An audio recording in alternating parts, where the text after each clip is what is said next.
Eu sou o Michel. Eu sou o Paulo. E hoje a gente está inaugurando um novo quadro. É o Bifrost Responde. Nós prometemos.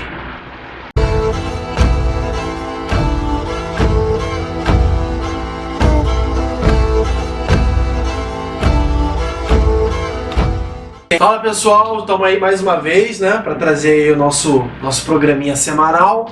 Né? A gente gostaria de agradecer em primeira instância aos comentários e aos e-mails que nós temos recebido, né? No vídeo passado a gente falou sobre os altares, né? Exatamente. E aí a gente tem aí, vai estar aparecendo aí a foto do altar do Daniel, né? E mandou pra gente, mandou pra gente, mandou isso. pra gente. E vai ter também, aí a do Paulo vai aparecer agora, né? Vou postar aí também depois a foto do meu, deve aparecer aí agora, sim. Né? Tem macumba no seu? Tem macumba. Tem no meu também tem. É sincretismo. Sincretismo. É isso aí. Bom, nós vamos aqui começar, né, esse quadro, né? Depois de um café a gente teve essa iluminação.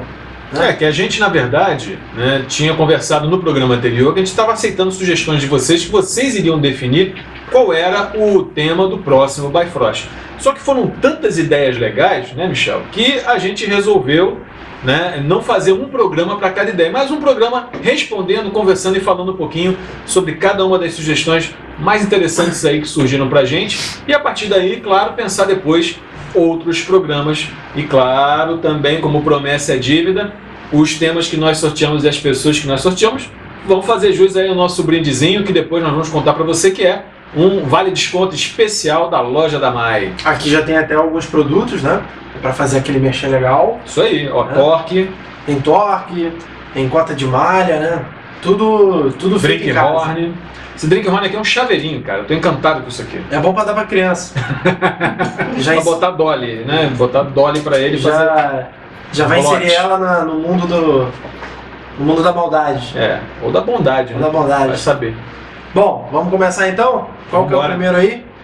O Arnold Vicentini. Aquele abraço aí, Arnold. Ele sugeriu pra gente falar sobre os Vaiters e sobre os cultos domésticos. Pegando aí esse gancho do altar em casa, né? Já começa por aí. Os Hausvaiter.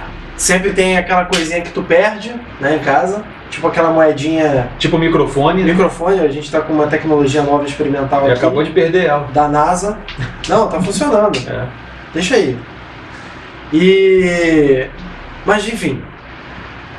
incenso é uma coisa que é bem rotineira lá, pelo menos na minha casa, né? Aqui também, né? Cria uma certa ambientação, dá aquela ideia de um sossego, um lugar tranquilizado, harmonizado, né? Mas uma coisa também que seria interessante é o lance tipo das cores também, né?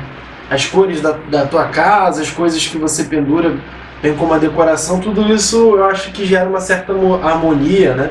É aquela sensação de bem-estar, porque a sua casa tem que ser aquele teu canto, aquele teu refúgio, para você se sentir bem, assim, do mundo lá fora. E claro, favorecer os espíritos que vivem na tua casa, não só para proteção, saúde, né, segurança nos mais derivados aspectos, mas também a harmonia com eles, né?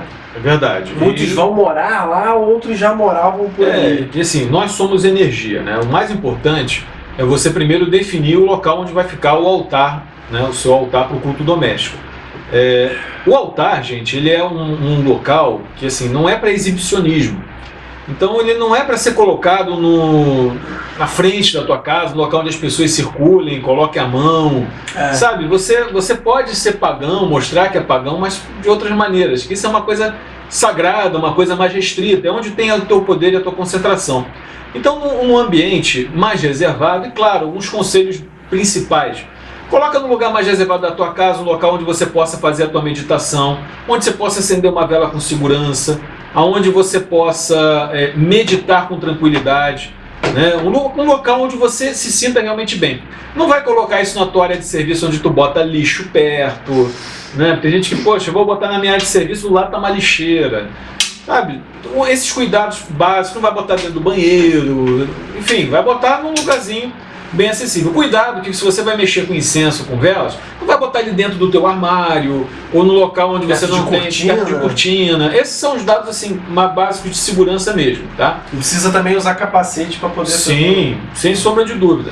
E uma coisa que o Michel falou que é muito importante, o culto doméstico começa com o culto do próprio corpo.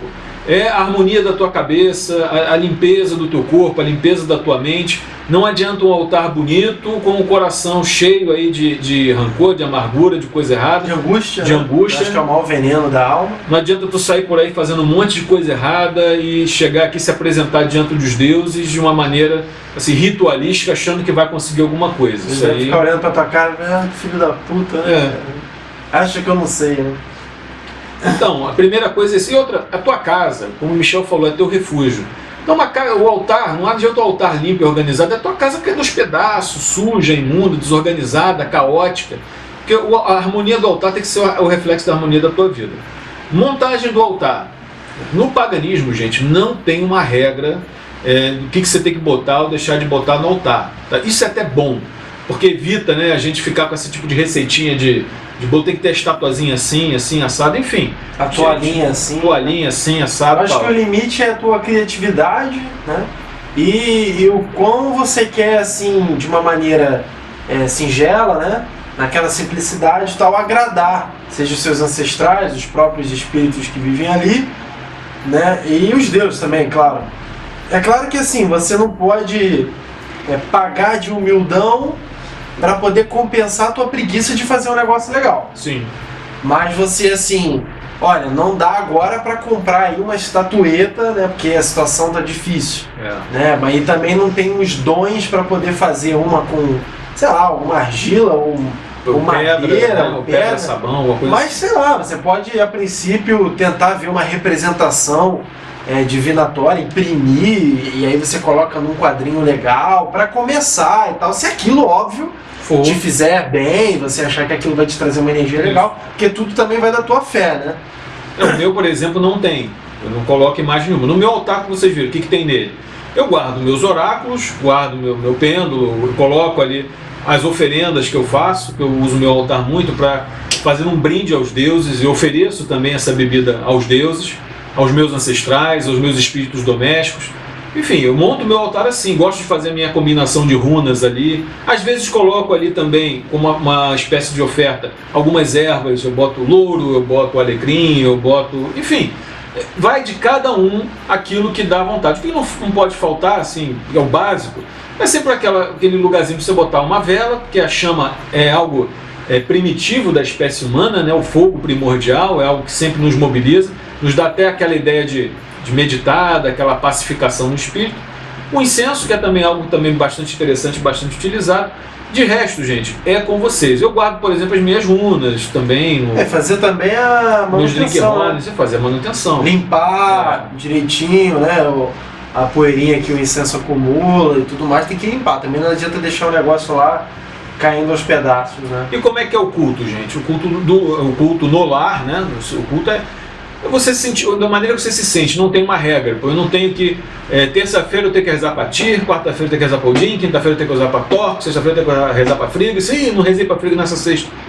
Vai no seu coração, tá? Agora lembre-se, até mesmo em um brinde que você vai fazer com os deuses ou uma prece que você vai fazer, você pode fazer para um conjunto de deuses. Olha, hoje eu queria agradecer por tudo, hoje eu queria pedir, por exemplo, a sabedoria de Odin, a força de Tyr, a coragem de Thor, a esperteza de Loki, a visão de Heimdall.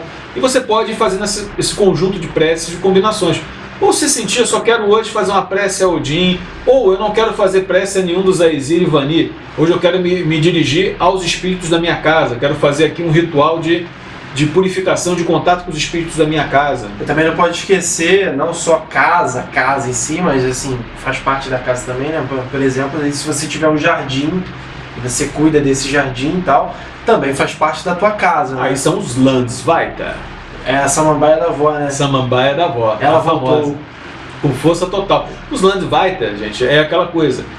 São coisas simples, tá? Você não precisa fazer... Chegar alguém para você, tu tem que fazer aqui uma oferenda bacana. Eu, por exemplo, eu tenho um jardim, eu moro num condomínio, eu tenho um pequeno jardim em frente à minha casa e às vezes eu faço uma oferta aos Landesweiter. Eu vou lá e coloco uma maçã no meio das minhas plantas.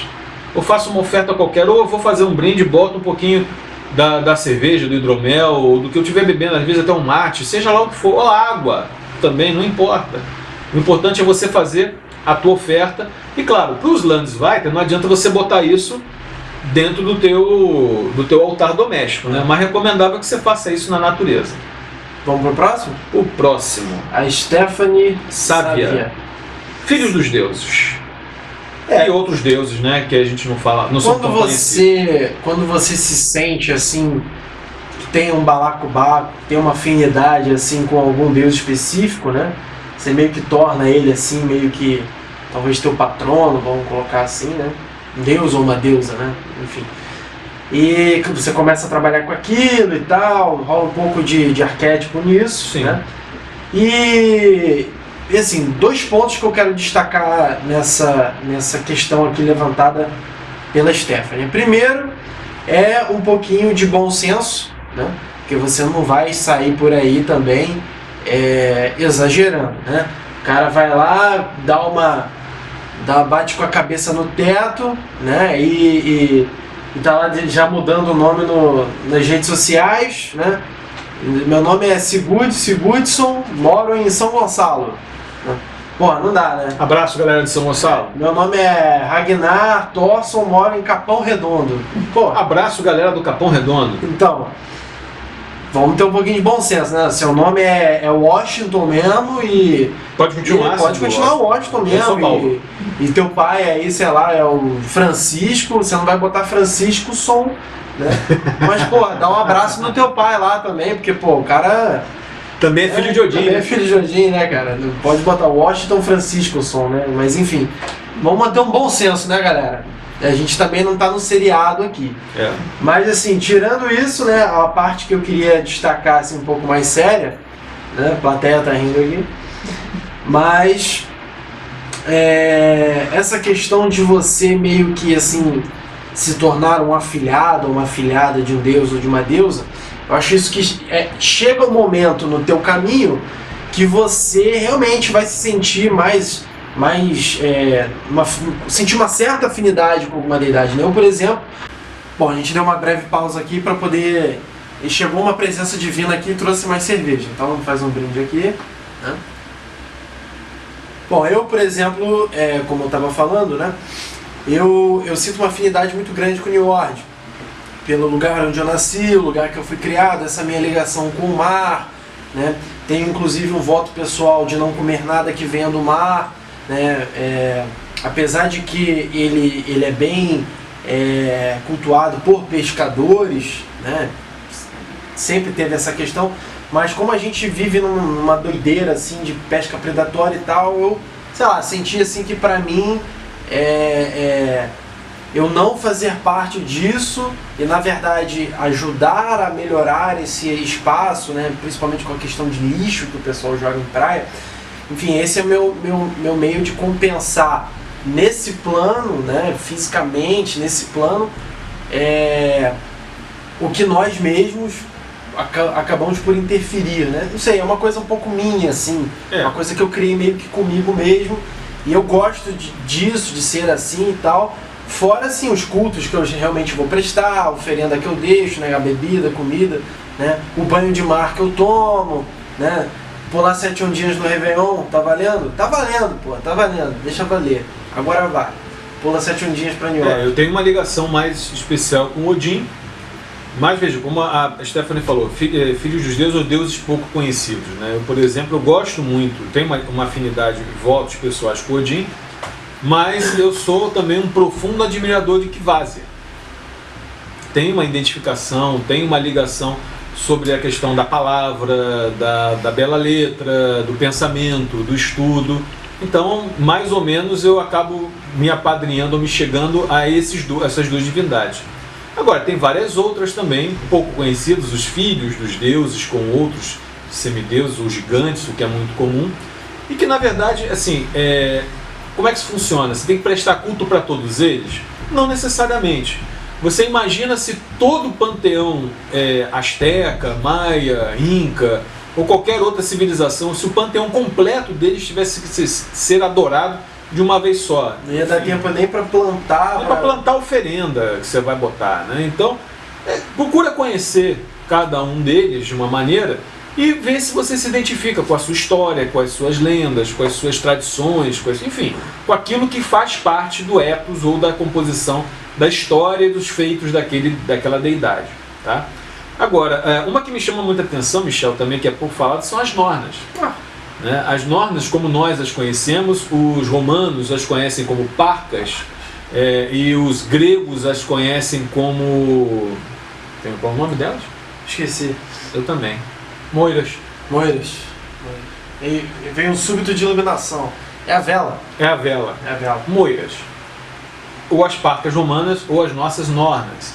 E elas são, por exemplo, por nós, também são consideradas dignas da nossa prestação de culto, da nossa admiração, ainda que não sejam nossas deidades máximas ou deidades, né? Mas são importantes. Elas traçam as virdes, elas traçam os nossos fios de destino, as nossas inter-relações. Então é bom também, de vez em quando, lembrar delas, pedir a elas bons fios, pedir a elas boas ligações. Tipo quando você vai fazer um concurso, né? Aí você fala lá, você faz um rito lá pra elas, né? Urd e Verdande, aí você fala assim... Skuld. Verdande, aí você fala assim... Faz lá todo o rito e... Guarda minha vaguinha lá, né? Pá. E estuda. Claro. De preferência. Tem mais alguma coisa que você quer dizer? Os filhos de Toro? Não, acho que tá bem subentendido, né? Vamos colocar assim, o nome real aí no Facebook. Porque tá? Quando vai descendo a genealogia, gente, a gente vai fazer um programa especial para isso, tá? Como é o Bifrost Responde, a gente tá indo um pouquinho mais pontos mais objetivos. Mas nós vamos fazer um programa só sobre esses deuses. Aí volta realmente os vídeos do canal normal. Os vídeos do canal normal, aqueles menos conhecidos ou pouco divulgados. Aqueles que não aparecem na Marvel. Isso. Aqui é mais um quadro novo que a gente está estreando aqui. Vamos falar em Marvel, o Gabriel Sintra, ele fala sobre os erros e estereótipos de Hollywood e tal. E até mesmo dos seriados. Como isso está um pouco em evidência, você acaba meio que chamando alguns historiadores. É a profissão mais bonita desse planeta. Concordo. Né? Parabéns pela sua profissão. É pela sua também. Obrigado. E essa galera acaba por contribuir, tanto no figurino, no cenário e tudo mais, só que ainda assim tem aquelas licenças da trama e tal, e aí realmente, por exemplo, uma coisa que eu poderia chamar de evolução, né, era que nos filmes antigos você tinha lá os vikings como aquela galera que usava elmos de chifre, assim, né? Uma coisa bem para demonizar e tal. Com as asinhas também. Com as asas também. Tudo você talvez até tivesse em adornos ritualísticos, né? Quando você ia fazer a cerimônia e tal, beleza. Mas pra guerra não dá, aquele negócio vai ficar pesando na cabeça, no meio da parede de escudos, uma confusão danada, um cheiro de urina com tudo mais, sangue, lama, e você se preocupado com um chifre de bode na tua cabeça. Não dá, você tem que se preocupar em acertar o machado na cara do outro e acabou, né? Então assim, essas falhas são meio que propositais só para criar realmente uma ambientação. É estética, né? Você tem que ficar ligado, gente, que é o seguinte: por mais que isso ajude a gente na questão da divulgação, da fé, dos referenciais, né, do pouco da cultura, mas, gente, cinema e literatura tem uma coisa chamada, como o Michel falou, liberdade artística, né, liberdade, licença poética e liberdade artística. Então, claro, o que vale é a leitura, é a interpretação, os estudos, a prática e procurar separar o que é o entretenimento e o que é a fé de verdade. Por exemplo, ele citou aqui, o Gabriel citou muito a questão da Marvel. Realmente a Marvel te dá um nó na cabeça, né? Porque você mostra ali que o Loki é filho de Odin, irmão de Thor, que a Hela é irmã de Loki, filho de Odin. Então isso, na verdade, acaba causando uma distorção, né, enorme. O Ragnarok ali é apresentado de uma maneira muito mais estereotipada, sem a finalidade que é. O próprio Lobo, em um momento, mostra que é filho de Loki, Fenrir não é filho de Loki. Tem personagens que nem apareceram na Marvel, Tyr, por exemplo, que é um personagem central dessa história, não aparece. Né? O Heimdall aparece em cima de uma máquina tecnológica, onde ele enfia uma espada e faz as coisas. E logo no filme do Ragnarok, o Heimdall ele era pra ser tipo assim, o protagonista da parada, né? Pra avisar todo mundo, e na verdade o cara tá lá sumidão. Né? E Thor que avisa. Porra, olha que bagunça que tá esse negócio. É repartição pública isso aqui? Então não é. Não pode. Não é assim. Então o cuidado vale a pena ver, vale a pena assistir. É igual a série Vikings. A série Vikings, por exemplo, ela também é cheia de adaptações, de inconsistências. Né? Não tem nada que prove que, por exemplo, os rituais eram daquela maneira, que os sacerdotes se vestiam daquela maneira, que os ritos eram feitos daquele jeito. Enfim, até a própria genealogia dos personagens está alterada. Portanto, a gente tem que pensar direitinho ao assistir e observar essas incoerências. Agora, não invalida a obra. Tá, gente? De maneira nenhuma. Aquilo é uma obra para divertir, para informar. Mesma coisa você querer estudar a Batalha das Termópilas pelo HQ ou pelo filme, né, do 300. Então, sim, não é por aí. Tá? É tranquilo. Bom, você tinha falado de Ragnarok. O Ragnarok tem aqui a sugestão do Rafael Marques sobre o Ragnarok e a questão das outras crenças. Bom, eu acho que quando os vikings começaram a desembarcar lá, o Ragnarok no final dos tempos, né? Quando os vikings começaram a desembarcar lá no que hoje é a Inglaterra, né? Eu acho que para os cristãos aquele era o apocalipse mesmo, já era o sinal do apocalipse. Então o apocalipse já era sempre o agora, já poderia acontecer. Né? E todas essas sejam as civilizações do passado, né? Ou as sociedades, impérios que já vinham se formando, todas elas sempre falam de um fim, né? De alguma coisa. São as escatologias, né? O final dos tempos. Toda religião tem a sua. Agora, a grande sacada, Rafael, que eu acredito, é claro, o Ragnarok Viking, ele tem muito mais chances de ter uma certa proximidade. Há quem discuta isso, se a concepção de Ragnarok veio depois da cristianização, ou seja, depois do século XI, do primeiro contato com cristãos, se a contaminação da doutrina cristã com o paganismo nórdico acabou gerando essa ideia também de juízo final, de julgamento final. Até porque há certas semelhanças com relação não aos animais ou aos eventos, mas ao que acontece. É uma batalha do bem contra o mal, é uma batalha onde há mortes, há prisões, há tudo isso, e há um novo tempo de bonança e tal, adaptado aos seus respectivos. Isso que historicamente, né, não só os cristãos estavam encurralando eles, mas de um lado, como os próprios os islâmicos estavam encurralando eles pelo outro, né? Então, cada vez mais ali exprimidos naquele cantinho, ou você acabava por se converter, né? Ou morrer mesmo. Então. E claro, como uma cultura entra em contato com a outra, pega por exemplo os povos pré-colombianos, todos eles têm a sua doutrina escatológica também. Né? Você tem os ciclos do Bactum, da cultura maia, por exemplo, que já mostra o final de um ciclo e o início do outro. Você tem as profecias de Quetzalcóatl entre os astecas, que significa o final também de um tempo, início de outro tempo. Né? Você tem a questão do eterno renascimento do sol, que é uma pré-condição inca, do retorno da vida. Isso acontece diariamente. Então cada religião ela tem a sua concepção de início, né, a sua genealogia, e tem a sua concepção escatológica. Agora, quando uma cultura entra em contato com a outra, pode acontecer de haver um processo sincrético, um processo mesmo de reinterpretação e de dominação. Por isso que é comum. Tá? Com relação, acho que isso vale um outro programa, Michel, com relação aos símbolos, que até já foi pedido isso também. Sim, verdade. Né, os símbolos. Aí é uma outra dimensão que a gente vai tratar aqui com vocês, que a gente vai pegar a dimensão arquetípica dos símbolos. Tá? Porque simplesmente tem algumas explicações acadêmicas que falam o seguinte: esse povo aqui não teve contato com isso, logo isso aqui não tem nada a ver com isso. Pronto, é uma questão simplista. Tá? E claro, pode ser aceita por você. Você pode dizer, realmente, africano não teve contato com o Viking, logo os mesmos pontos riscados, o Vexvir e os pontos riscados não têm nada a ver um com o outro. Realmente, pela proximidade, pelo contato entre os povos, pode não ter. Agora, né, e a questão arquetípica? Isso aí pode ser um outro caminho de interpretação, de explicação. Tu chega no terreiro, né, com esses desenhos aqui, assim, e a galera fica doida, né? Mas é maneiro, tem um cafezinho bom. Pensa que você é feijoada, não vamos comer feijoada em maio, no terreiro. E vamos gravar. Vamos mandar foto pra vocês, a gente comendo feijoada em terreiro. Vamos aí pro outro? Vamos pro outro. Radamés Nascimento. E o pós-morte, e a concepção geral de Deus, e os deuses que morrem no Ragnarok, o que acontece com eles depois? É o novo ciclo, né? Como ele havia dito. Né? O sol tem de nascer outra vez. Tipo um filme da Disney isso, né, cara? Mas deixa isso pra lá. E deuses podem renascer, né? Claro, são deuses. Né? Tem sempre um habeas corpus ali pra conceder, né? A gente vendo as notícias aí.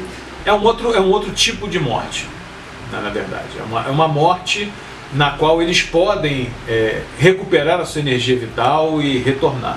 Nós mesmos, quando deixarmos Midgard, nós não vamos renascer em outro lugar, né?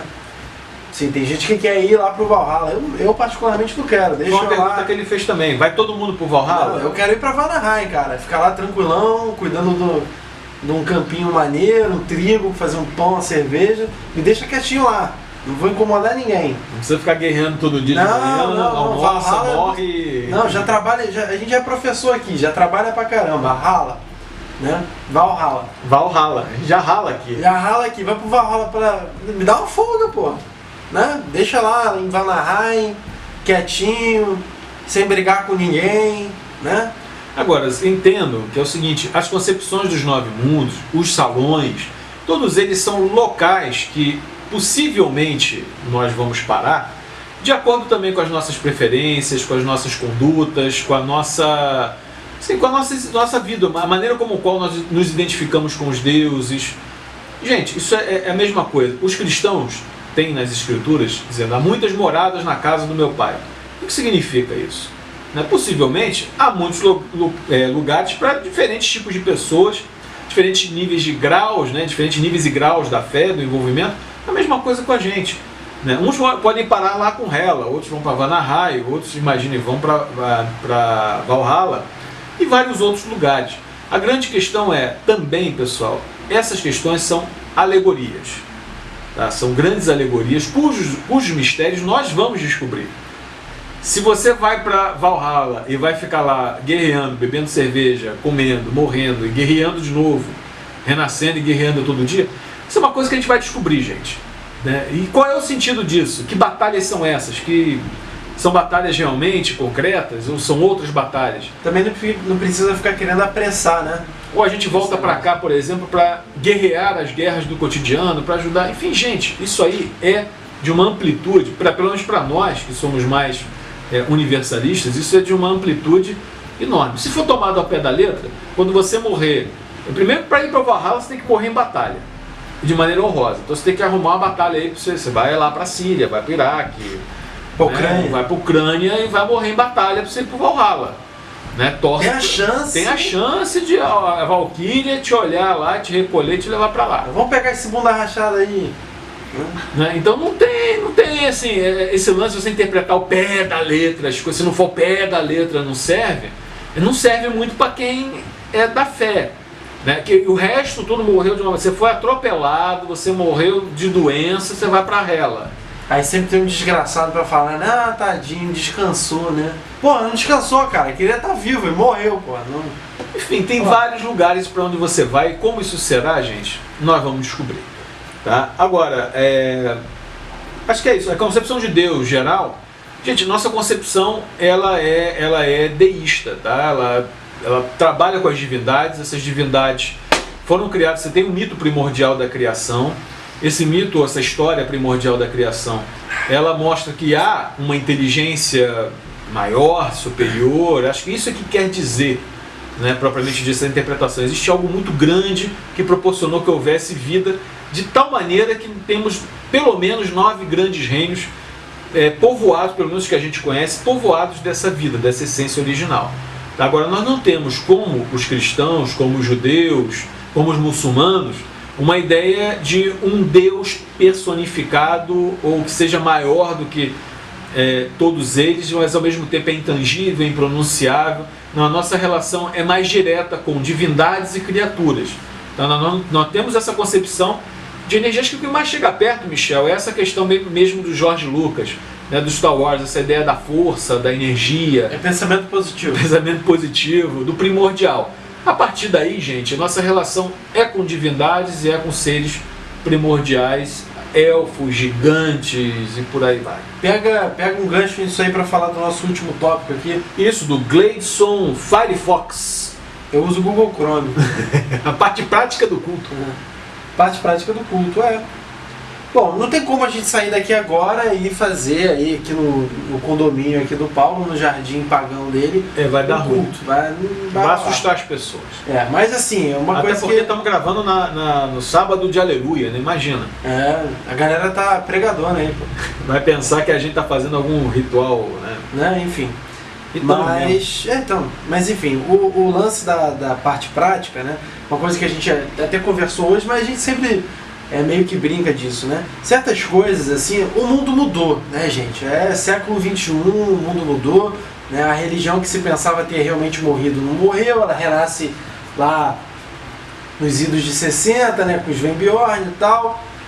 Mas, assim, é claro que hoje, no lugar que a gente vive no centro urbano, né, é claro que isso no meio rural é mais fácil, até porque você precisa disso realmente. Disso o quê? Né? Aqui onde a gente está agora, a gente não vai pegar aqui uma vaca, vai matar aqui e vai oferecer os deuses e comer. Né? Claro que assim, no meio rural você vai fazer isso, porque você tem que comer. Né? Você não vai no açougue se você cria bicho para isso em casa. Né? Você vai matar a galinha lá, você botou até nome, criou, engordou, mas você vai ter que comer ela. Né? Chama a gente para esse molho pardo aí. Mas nós aqui temos problemas com relação a isso. Né? Tem inclusive leis, tem a questão de profilaxia. Você imagina, a vigilância sanitária bate aqui e deu ruim. Você imagina se a gente vai aqui pra praia e resolve levar um porco vivo, um bode vivo, uma galinha viva e mata ele ali e começa a abrir ele ali, eviscerar ele ali pra comer. O problema não é nem higiene, é que vai ficar cheio de areia. Higiene não... Claro, assim, mudou, né? O mundo mudou. Né? Mais uma vez a gente fala, nada contra as religiões que trabalham ritualisticamente com isso, a nossa também trabalha ritualisticamente com isso, só que né, é muito complicado você levar o pé da letra e fazer isso numa praia, numa floresta. Existem certas regras e leis que a gente tem que também se adequar. Até mesmo, galera, por exemplo, a gente recebeu alguns comentários, mas vocês aí usam chifre de animais, isso não é politicamente correto. Galera, paganismo tem para todas as vibes, tá? A gente não está aqui tentando pagar regra, nem dizendo a galera que de repente faz em outro lugar aí, mexe com esse lance dos animais. A gente mesmo não faz nenhum sacrifício animal, mas em compensação, não fazemos, mas comemos a carne dos animais, tá? Não vou dizer, da última vez que a gente fez um ostar, eu trouxe um porco ao barbecue que estava muito gostoso. Comi 3. Eu comi 5, estava muito bom. Agora, até a gente foi questionado, você usa o chifre de animal? Gente, a gente usa. Mas se você é de uma outra vibe, se você é uma vibe vegana ou não curte esse lance dos animais, usa um acrílico, usa um de acrílico, ou usa um copo de acrílico, ou usa uma caneca estilizada. O pão de alho que tu leva pro churrasco lá, que te chama da empresa, você leva uma torta de maçã, pô. Todo mundo vai comer a torta de maçã. Até vem a pergunta, o que eu levo para comer nos ritos? Galera, o que você quiser. É sempre bom levar umas frutas, hidromel, a bebida da sua preferência. A gente gosta do hidromel, porque o hidromel é uma coisa que é mais própria à religião. Mas tem gente que leva cerveja, a gente leva cerveja também, leva mate, você pode levar o que você quiser. Se você quiser fazer um brinde com Dolly, você pode fazer também. Odinho, seu amiguinho. Odinho, seu amiguinho. O Dolinho com um tapa-olho assim. Lá. Você pode levar o que você quiser beber, galera. Então isso vai também muito de região para região. Você imagina que lindo uma celebração, por exemplo, você aí do Sul, uma celebração do Sul, você com um mate quente, né? Compartilhando um mate quente aí com todo mundo, chimarrão. Um show, cada região tem a sua peculiaridade, tem a sua bebida, pode introduzir isso nos ritos também. Não tem regra, comida, quanto mais melhor. O Jonas lá com o Kindred dele vai colocar agora mate lá, o chimarrão lá. Show. No rito dele, né, muito Jonas? Show. Abraço. Grande abraço, cara. E assim, aí vem o procedimento. Como é que eu faço? A gente gosta sempre de dar aquela agradada, porque a gente tá andando. Você vai num lugar de natureza, faz uma ofertazinha primeiro. Pede passagem. Pede passagem. Vão dois. Sempre tem um animal protetor ali. Vão dois. Os mais experientes do Kindred, porque a nossa relação de Kindred, gente, pode ser diferente da relação de vocês.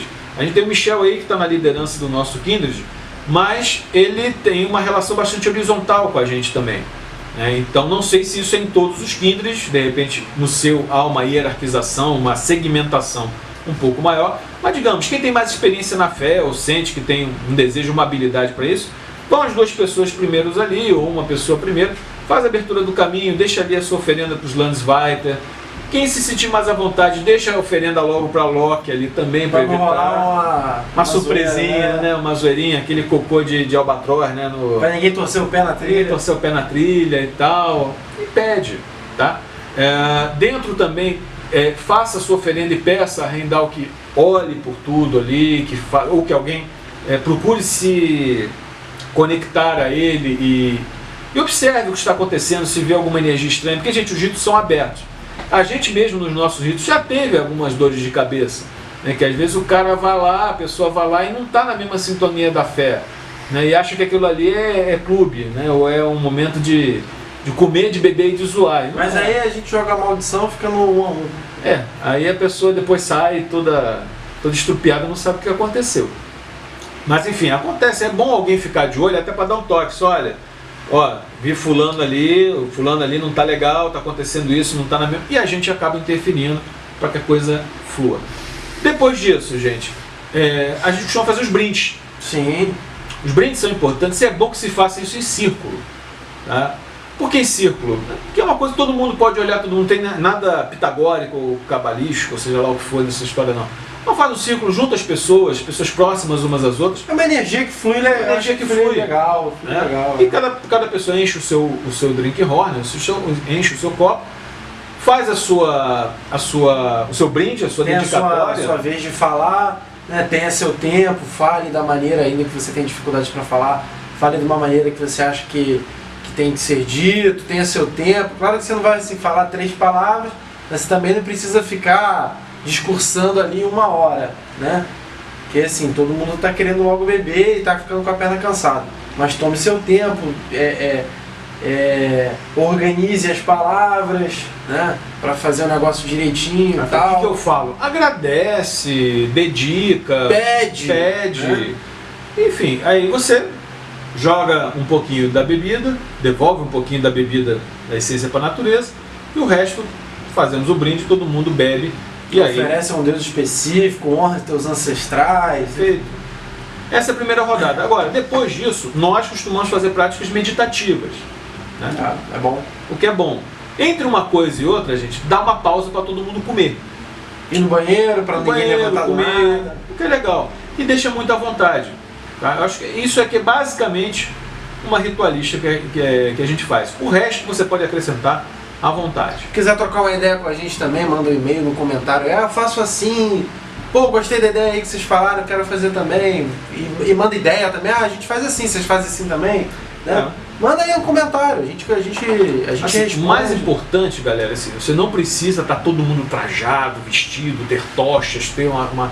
Assim, conforme você for avançando, e até com alguma condiçãozinha a mais, vai fazendo, vai incrementando, tá? Agora, não é por isso... Não é para ficar um negócio teatralizado, né? Porque aí você incrementa tanto que você esquece da essência. Aí não entra nessa vibe de botar, transformar um rito em peça de teatro. Vira missa também, é só um ritual que acontece lá sempre daquele mesmo jeito e tal. Levanta a joelho e acabou, né? Não. Ok? Mais alguma coisa? Acho que é só. Só, né? Tudo isso. Só tudo vendo? Isso. Pode mandar mais sugestão aí de vídeos, de dúvidas, que a gente vai estar aqui com o Bifrost Responde pra você. Esse quadro novo aí que a gente estreou hoje. Isso aí. Valeu! Hey!